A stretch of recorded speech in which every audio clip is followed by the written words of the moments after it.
బంగారం rate భగ్గుమంటోంది. ఇవాళున్న rate రేపు ఉండటం లేదు. అయితే కొంతమంది మాత్రం గోల్డ్ రేట్ ఇప్పుడున్న స్థాయి నుంచి సగానికి సగం తగ్గిపోతుందంటున్నారు. అది జరగాలి కానీ పండుగ చేసుకోము అంటున్నారు జనం. అయితే నిజంగానే గోల్డ్ ఆ లెవెల్కి పడిపోతుందా? Let's watch the story. బంగారం పడిందంటే ఇక అయిపోతామా? గోల్డ్ ర్యాలీ అంతా గాలి బుడగనా?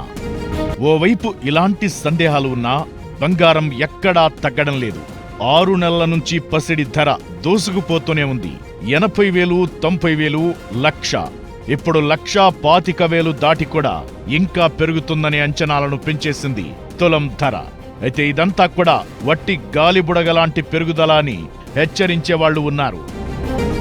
స్మిత్ టక్కర్ అనే ఇన్స్టాగ్రామ్ అకౌంట్ హోల్డర్ బంగారం రేటు 44% పతనం అవుతుందని జోస్యం చెప్పాడు. ఇదే నిజమైతే ఈ 2025లో ఇప్పటిదాకా ఎంతైతే పెరిగిందో అదంతా తగ్గిపోతుంది. అదే జరిగితే ఈ హై రేట్లలో కొనుగోలు చేసిన వారంతా లబోదిబోమరడం ఖాయం. వడ్డీ రేటు పెరగడం, అంతర్జాతీయ అనిశ్చితిలో తేడా బంగారం ధరలో తగ్గుదలకి కారణం కావచ్చనేది స్మిత్ టక్కర్ పాయింట్. అయితే జనవరిలో కూడా ఇలాంటి హెచ్చరికలు చాలానే వచ్చాయి. జూలై నెలలో అయితే తులం పసిడి ధర 60,000 కూడా దిగొస్తుందని అంచనాలు వేశారు. అబ్బేది జరిగిందా? అస్సలు లేదు.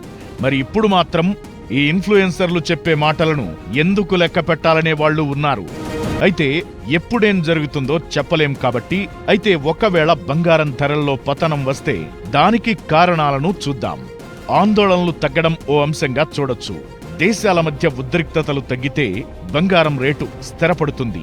2016లో ఇలానే ఆర్థిక ఆందోళనలు తగ్గడంతో బంగారం ధరలు పడిపోయాయి.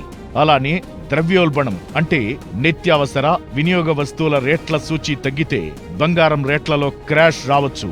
ఇక మూడోది, ఇతర పెట్టుబడుల్లో రాబడి, లాభం పెరిగితే ఈ గోల్డ్ వదిలి వాటివైపు ఇన్వెస్టర్లు పరుగు తీస్తారు. మరి ఇప్పట్లో వీటిలో ఏం జరుగుతుందో చెప్పలేం గాని బుధవారం కూడా గోల్డ్ మరో రికార్డ్ బ్రేక్ చేసింది.